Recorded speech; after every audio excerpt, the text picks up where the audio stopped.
Olá pessoal, tudo bem? Espero que a maioria de vocês tenham visto aí o primeiro texto que a gente vai estudar. Eu vou explicar para vocês o propósito dessa primeira mensagem, porque a palavra do semeador. Mas antes eu queria dois momentos.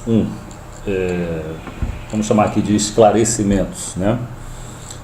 Muitos da família aí, ou agregados, pessoas que a Mônica colocou hoje interessante. Poxa, eu já disse isso também. Queria conhecer a árvore genealógica e quem é quem, filho de quem. Foi até engraçado hoje que a gente estava conversando sobre. E aí saíram umas pérolas aí, né? É interessante que é muita gente, mas graças a Deus por isso. Então eu queria me apresentar. Meu nome é Renato, como você já sabe. Sou filho do seu Francisco e da dona Emiliana, que mora em Goiânia, que por sinal está passando um tempo meio complicado de saúde. E estou aqui morando em Belém do Pará desde 81 e vim de uma formação 100% católica, que respeito, considero, não tenho nenhuma restrição acerca da confissão religiosa de cada um de vocês. A proposta não é mudar a confissão religiosa, a proposta é entender Jesus e Deus no seu fundamento essencial. Deus tem um plano que inclui os seus filhos e a sua família, instituição que ele criou, né, que é a família. Estava comentando com a Zezinha, eu não sou muito dado a títulos de onde você é, qual é a sua igreja, presbiteriana, adventista, assembleiano, quadrangular, universal, a minha, batista, não. Isso para mim tudo é invenção do próprio homem. Não tem nenhum lugar na Bíblia que fala que essas instituições deveriam ser criadas de forma separadas.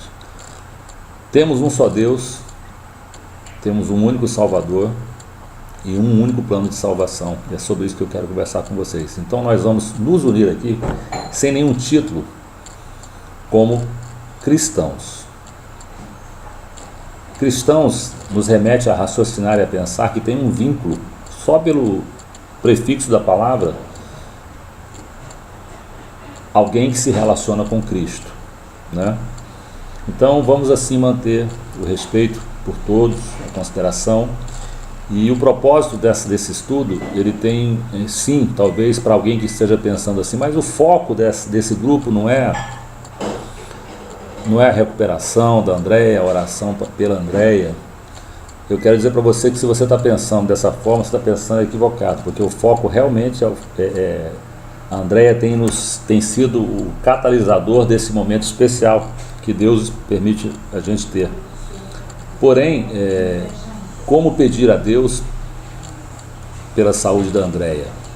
Eu fiz até uma figura aí mais cedo sobre a questão do relacionamento de um pai com um filho, que tendo esse filho muito amor e muita consideração, a proximidade de relacionamentos faz com que a gente atenda melhor os pedidos. Então a ideia é criarmos uma relação bem mais próxima com o Papai do Céu, para que Ele possa nos ajudar nas nossas petições.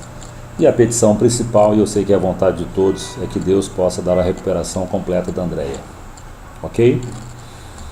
Outra consideração que eu quero colocar é que eu não sou pastor.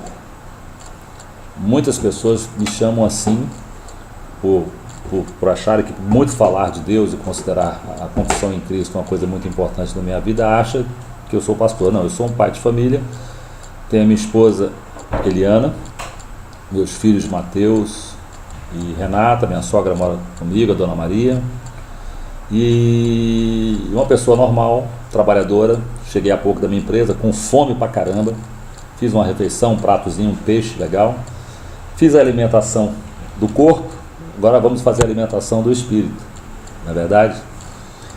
Então, esse é um propósito que não fere a ninguém, e eu espero tê-los nesse estudo de forma bem feliz e alegre, porque vai ser descontraído. e vocês vão gostar muito, eu tenho certeza disso. Vamos à explicação de por que escolhemos a palavra, no primeiro momento, a parábola, do semeador. Eu dei um título logo cedo, quando eu passei a mensagem para vocês, alusivo à questão do coração. Como está o nosso coração, que é a terra fértil ou não, que vai receber a semente. E já começamos a explicação que a semente na parábola do semeador é a palavra de Deus. Aí eu queria convidar vocês a pensar assim. Podemos trocar essa palavra semeador pela palavra agricultor, que talvez não tenha o mesmo sentido atual. E eu queria que você refletisse comigo. Um agricultor, quando vai fazer a sua plantação, cuidar da sua plantação, ele escolhe as sementes, as melhores sementes, por sinal, e ele não sai a jogar de forma estabanada na terra, porque ele tem um apreço muito grande por aquela semente vai lhe gerar vida. Trigo vai gerar pão, arroz vai gerar arroz, comida, feijão, sustento que a terra nos dá. Então ele tem muito cuidado com a terra que ele está plantando, e ele prepara essa terra, inclusive, né? Ele afofa a terra, ele umidifica a terra, ele talvez até faça uma adubagem para melhorar a fertilidade da terra, para que ele tenha êxito na sua colheita, no seu propósito de trazer à sua casa, o seu sustento, a vida, porque a comida, o sustento significa vida, sustentação. Ok, com essa explicação básica, que eu sei que vocês têm toda cognição de entendimento, propor para vocês um estudo e não saber como está o coração de vocês, ou não propor que vocês pelo menos reflitam como está o coração de vocês, seria um equívoco. E com tudo que eu já disse acerca de que ninguém quer aqui questionar a confissão de ninguém, uma dificuldade muito grande de qualquer ensinamento na fase adulta é muito complicado. Ensinar o adulto se chama andragogia, a arte de ensinar adultos. É muito mais complicado do que ensinar adultos. E a proposta aqui de ensinamento não é ensino do Renato a vocês, é o ensino da palavra para nós, a qual eu me incluo, porque estou aprendendo também junto com vocês. Deus também fala comigo. Mas a andragogia, que é a arte de ensinar adultos, ela é tida como muito complicada, porque nós já vimos da nossa criação com a carga cultural, tradicional, influências da família, influências da sociedade, culturas que a gente desenvolveu e aprendeu, que sim tornam-se convicções, e convicções às vezes até inabaláveis. A gente acha que não pode mais mudá-las. Mas eu tenho certeza que nesta sala, nesse momento que a gente está com o coração fértil, terra fofa, nós vamos poder conversar de boa sobre esse assunto. Então a semente, é a palavra de Deus. Então a palavra disse o seguinte, eu vou pegar a parte já que, a partir do verso 10, para a gente interpretar. Então se aproximaram os discípulos e lhe perguntaram: por que lhes falas por parábolas? Os próprios discípulos tinham dúvidas de por que Jesus usava parábolas para fazer as pessoas entenderem as coisas. Por uma simples questão: Jesus nos conhece, sabe que nós somos difíceis e às vezes temos as nossas interpretações, e Ele ensina como se ensinasse a uma criança, de forma pedagógica, para que a gente aprenda. E quando eu falo criança aqui, tem um texto que Jesus fala assim: deixe-me vir as crianças, porque delas pertence o reino dos céus. Não há maldade no coração da criança, porque está em formação. Aí eu usaria um exemplo muito clássico de porque a criança ela é dada ao pai de forma muito sem questionamento. Pense comigo, coloque uma criança em cima de uma mesa e se afaste e estenda as mãos para ela e chame a criança até você. O que vai acontecer? Ela não vai se preocupar com a altura, ela vai estar olhando para você, sorrindo, e vai dar aqueles passinhos maravilhosos, vai andar até a sua direção, nem percebendo que ela pode cair da mesa, até o ponto que você No último passo que ela vai cair, você segura ela nos braços, porque ela tem certeza que você vai segurá-la. Por isso que Jesus fala: deixe-me vir as crianças até mim, porque delas pertence o reino dos céus. Já é delas. E a nós adultos? Cabe a tarefa difícil de Jesus nos ensinar, porque somos difíceis de aprender. Por isso ele nos fala em parábolas. Ao que respondeu: porque a vós outros é dado conhecer os mistérios do reino dos céus, mas àqueles não lhes é isso concedido.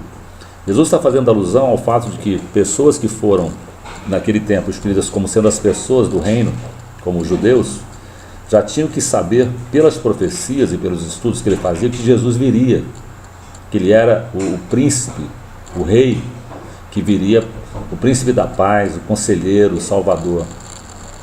E os outros que não tinham esse conhecimento? Ficaria até mais difícil aprender. E para esse que não tinha dado essa condição, Jesus também revela que precisa ter mais facilidade de aprendizado, né? 13. Por isso lhes falo por parábolas, porque vendo, não veem, ou seja, não enxergam, e ouvindo, não ouvem e nem entendem, de sorte que neles se cumpre a profecia de Isaías. Qual é essa profecia então? Ouvireis com os ouvidos e de nenhum modo entendereis. Vereis com os olhos e de nenhum modo percebereis. Isaías bem lá atrás, muitos anos antes de Cristo. Porque o coração deste povo está endurecido. De mau grado ouviram com os ouvidos e fecharam os olhos, para não suceder que vejam com os olhos, ouçam com os ouvidos, entendam com o coração. Aqui é muito forte a questão de por que eu coloquei como está o seu coração. Porque é onde você vai fechar o entendimento. Onde está o seu coração? Ali está o teu tesouro. É outro verso bíblico. Eu vou estar usando aqui vários flashes da palavra de Deus, não são minhas palavras, do Senhor, que explica tudo que Jesus nos explica, né? Com o coração, então, se convertam e sejam por mim curados. Essa palavra nos é interessante hoje, queridos? Estarmos curados? Queremos que Andréia se cure? Pense bem nisso com carinho. A palavra de Deus cura. Por isso nós estamos estudando ela. Bem-aventurados, porém, os vossos olhos, porque veem, e os vossos ouvidos, porque ouvem. E aí eu quero fazer uma menção à minha prima Valéria, que bonitinho. Ela leu o texto, imediatamente já disse: eu sou o 21 e o 22. E quando eu fui ver o 21 e o 22, não era nada bom. Mas o seu coração está fértil. Porque ao fazer isso, ela manifestou interesse em aprender. Ao fazer isso, ela manifestou interesse em aprender. E disse logo em seguida para ela: eu te amo, minha prima, porque você quer aprender. E você vai aprender.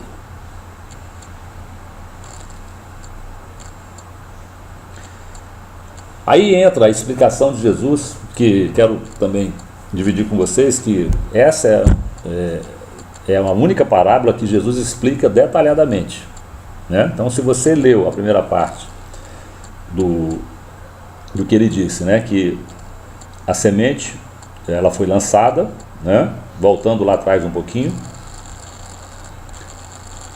no verso 4: e ao semear, uma parte caiu à beira do caminho, e vindo as aves, a comeram. Outra parte caiu em solo rochoso, onde a terra era pouca, e logo nasceu, visto não ser profunda a terra. Saindo, porém, o sol, a queimou, e porque não tinha raiz, secou-se. Outra caiu entre os espinhos, e os espinhos cresceram e a sufocaram. Outra, enfim, caiu em boa terra, e deu fruto, a 100, a 60, a 30 por 1. Quem tem ouvidos para ouvir, ouça. Interessante, eu ouvi do Giovanni, que é muito interessante citar aqui agora, que a primeira parte lá diz que a ave, na primeira situação, as aves levaram a semente. Essa semente, inclusive, não teve nem oportunidade de tocar o solo, se fecundar e nascer alguma coisa. Ela foi comida imediatamente. Sabe quem representa a ave aí? Vamos entender lá na frente. A partir do verso 19. A todos os que ouvem a palavra do reino e não a compreendem, vem o maligno e a arrebata o que lhes foi semeado no coração. O maligno aí, queridos, é Satanás, o diabo, o inimigo das nossas almas, o inimigo da nossa família. Ele está dizendo aqui que esse representante aqui, que são as aves, que ele cita lá na frente, lá atrás, desculpa, é exatamente uma situação que chegou, né, a ser semeada, mas mal foi fecundada, veio o diabo e já arrancou. São aquelas pessoas que falam assim: olha, estou fora, não quero ouvir, não existe Deus, não reconhece a sua soberania. Satanás promove esse sentimento no coração de quem não reconhece Deus. E é interessante que eu perguntei hoje para a Mônica: você já viu essa expressão, ai meu Deus?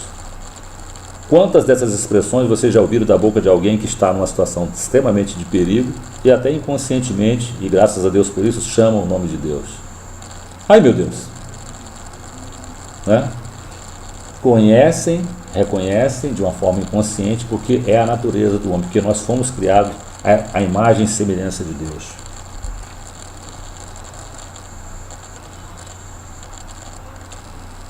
Ainda no verso 19, no finalzinho dele, este é o que foi semeado à beira do caminho. O que foi semeado, continuando a leitura, em solo rochoso, esse é o que ouve a palavra e a recebe logo com alegria, empolgado, que maravilha! Mas não tem raiz em si mesmo, sendo antes de pouca duração, em lhe chegando a angústia ou a perseguição por causa da palavra, logo se escandaliza. E aí, queridos, eu tenho um temor muito grande nesse trecho. Nós sabemos louvar a Deus fácil, quando as coisas andam de acordo com aquilo que a gente pede e Deus nos atende.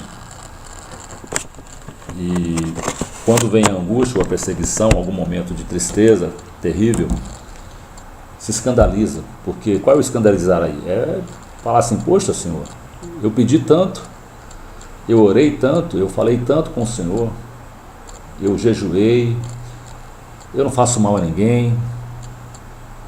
E começa a argumentar com Deus aquilo que você deixou de fazer ou fez para merecer, ter o merecimento.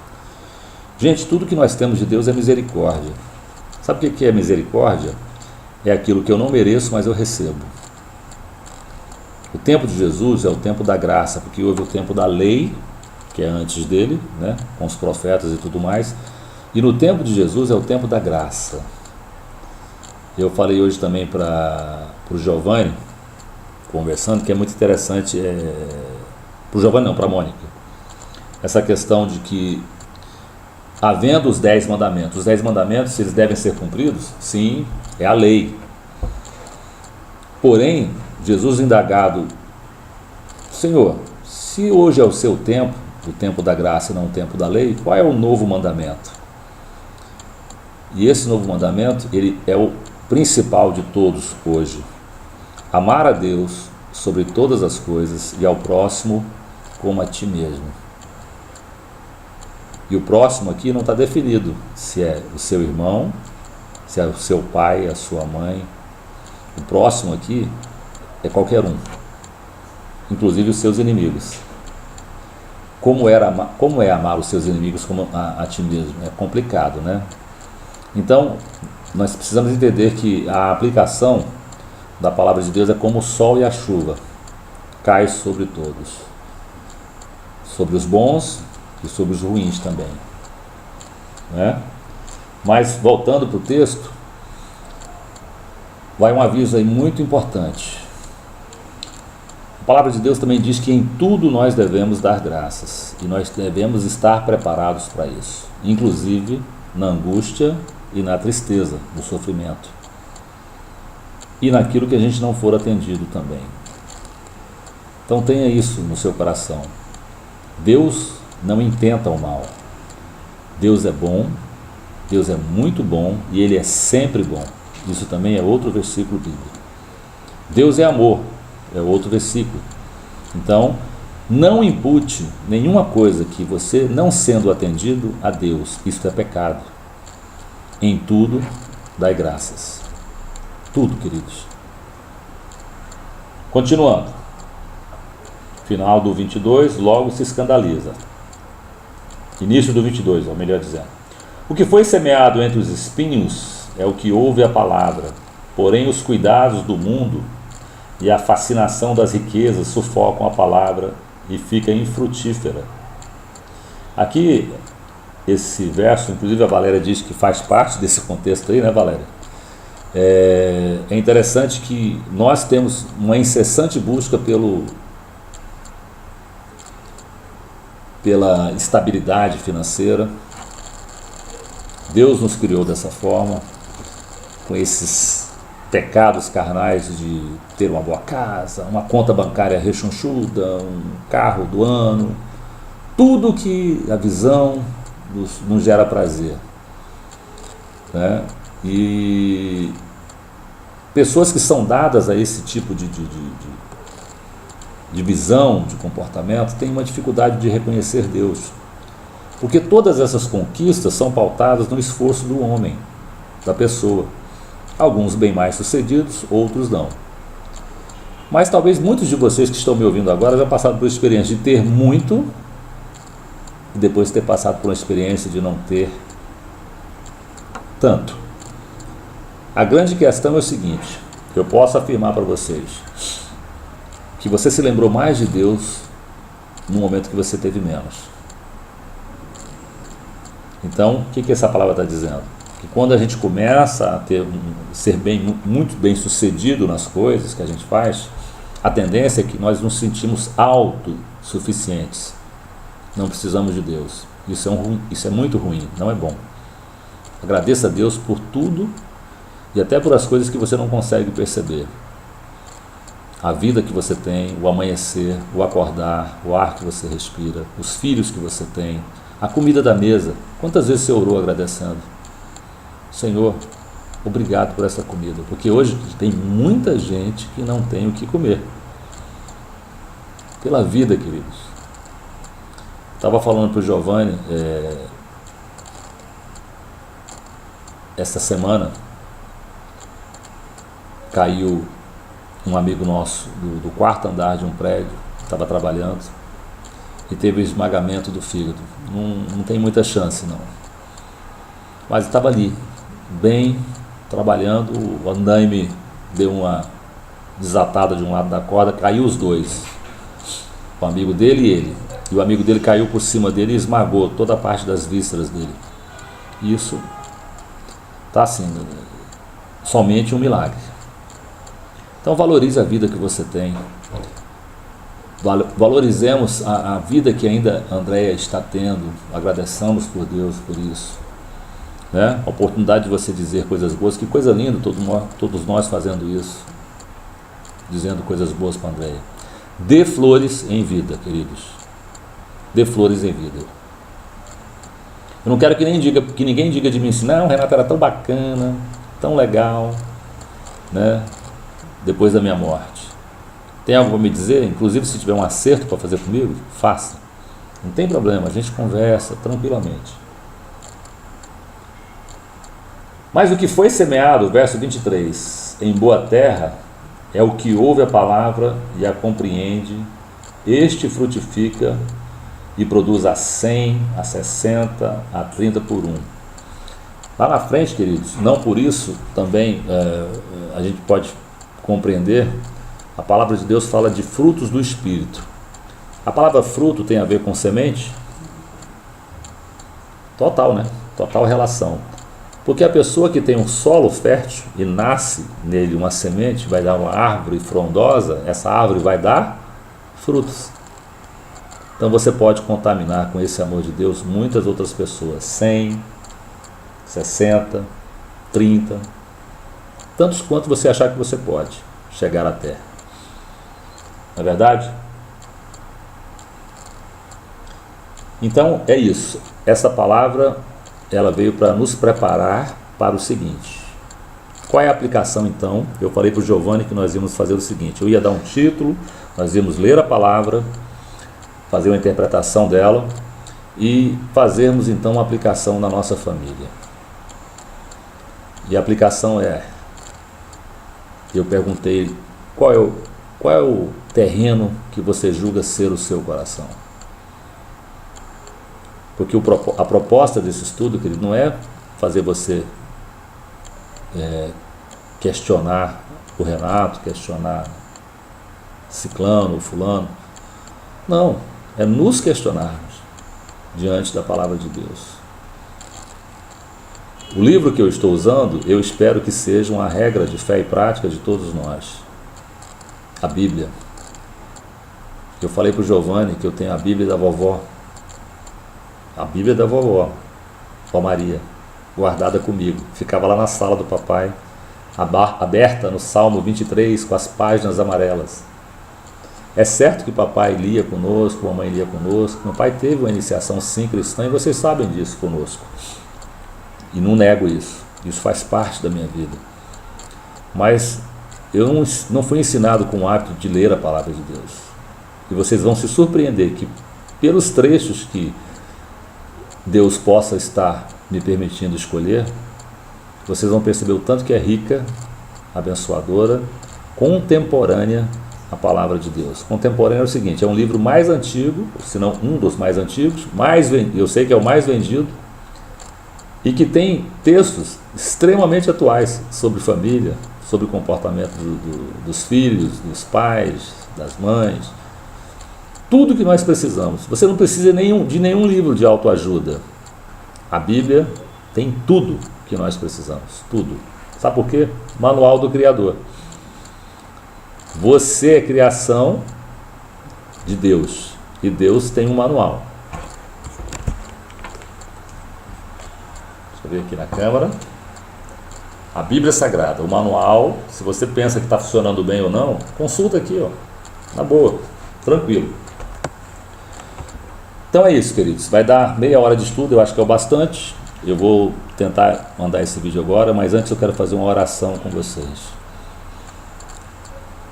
Então, nós vamos agradecer a Deus por esse momento. E logo em seguida, amanhã eu já estou mandando o segundo tema para a gente estudar, tá bom? Juntos. Então, vamos orar. Aí do seu lado, eu queria que você fechasse os seus olhos, tentasse aí fazer a sua conexão com Deus. E nós vamos orar. Senhor, nós te louvamos, nós te damos graça, nós bendizemos o teu santo nome, porque tu és Deus. Sendo Deus, tu és o Criador dos céus e da terra. Tu, de forma genial, fantástica, criou, intentou no seu coração o desejo de formar a família, coisa mais linda. Hoje sendo atacada de tudo quanto é lado, contrariando a natureza humana, não tem nenhum de nós que não foi gerado pela relação do homem e mulher. Temos pai, temos mãe, temos família. Abençoa, Senhor, todas as pessoas que estão ouvindo esse texto, que ele possa, como semente fértil, cair no coração de todos, para que possa gerar frutos. 100, 60, 30 por um. Então eu te peço, Pai, humildemente, não por mérito meu, mas pelo mérito do Espírito Santo que está trabalhando no coração de todos que estão ouvindo essa palavra, que possa nos dar entendimento e com alegria, assim, estamos aprendendo juntos. Então louvado seja o teu santo nome. Que haja terra fértil nesse grupo, para que a semente chegue e realmente nasça uma árvore frondosa e muitos frutos possam ser colhidos dessa árvore. Abençoa a vida da Andréia, Senhor, eu te peço.